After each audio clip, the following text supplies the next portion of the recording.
Let's start with this powerful phrase, I have no hands but yours. It's not just a title, it's a real challenge. And to really get what it means, we've got to start with this incredible story that happened in San Diego.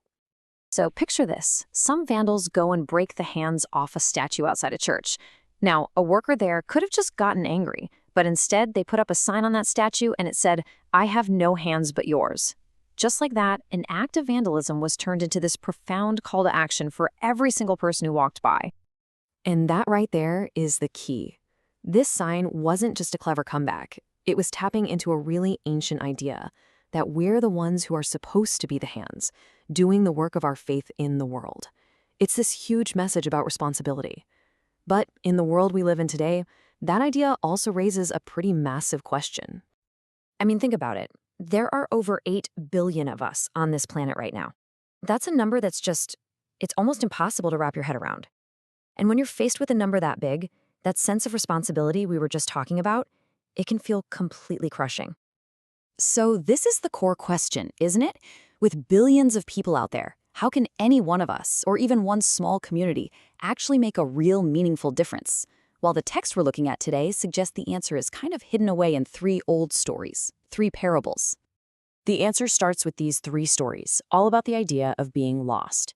Each one comes from the Gospel of Luke, and each one looks at this idea from a totally different angle, building this amazing case for how to find value when you're surrounded by overwhelming numbers. All right, so the first story is probably the most famous one. It's about a person who actually chose to get lost. You might know this one as the story of the prodigal son. He's totally self-centered, he leaves home, and, well, he loses everything. He comes crawling back, completely humbled, expecting to be treated like a hired hand, but instead, his father welcomes him back with open arms. So this story is all about being lost by your own choice and then choosing to come back. Now the second story? It's a completely different situation. This isn't about someone making a bad choice. This is about an object, something valuable, that was lost simply because of carelessness. Okay, so this woman has 10 silver coins, a lot of money to her, and she loses one. And check out what she does. She doesn't just shrug and say, oh well. No, she lights a lamp, she sweeps her entire house, and she searches and searches until she finds it. Here, something precious was lost, but it wasn't its fault at all. And that brings us to the third and final parable, the one that really brings this whole argument into focus. This story is about a creature that wasn't rebellious, wasn't carelessly misplaced, it just wandered off. So a shepherd has 100 sheep. One of them wanders away. Now, logically, what do? You stick with the 99, right? You protect the majority. But this shepherd does the exact opposite. He leaves the whole flock behind to go find that one single lost sheep. I mean, from a business perspective, that's a terrible, completely irrational decision. So why? Why on earth would he make such an illogical choice? The answer is in a radical kind of math. It gets right to the heart of that big question we've been asking. I mean, really think about this choice. On one side, you've got the 99. They're the majority, they're all together. On the other side, you've got the 1, alone, lost, vulnerable. Why would you ever risk the entire group for one individual? The source text points to one single powerful reason. And there it is. The whole story was just a setup for this one question. It's the big reveal. We were never really talking about sheep. This whole parable is a metaphor for the unbelievable, immeasurable value of a single human life. And that brings us right back to where we started.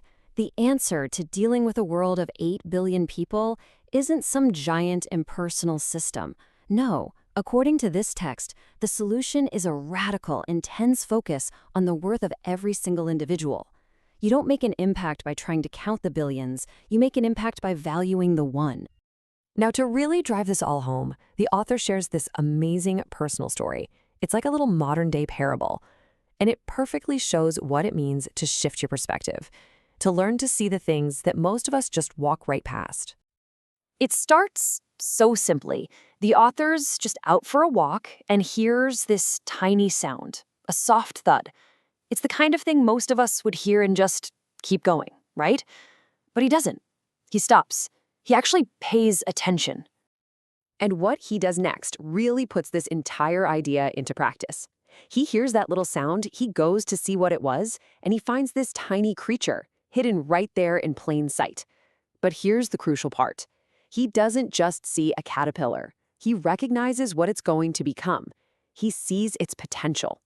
And so that's the final challenge we're left with. From that statue with no hands to the parables of the lost son, the lost coin, and the lost sheep, the message is the same. It's a challenge to completely change the way we see the world, to be the hands that search, to find the incredible value in the one, and to see the amazing hidden potential in all the people the world might otherwise just overlook.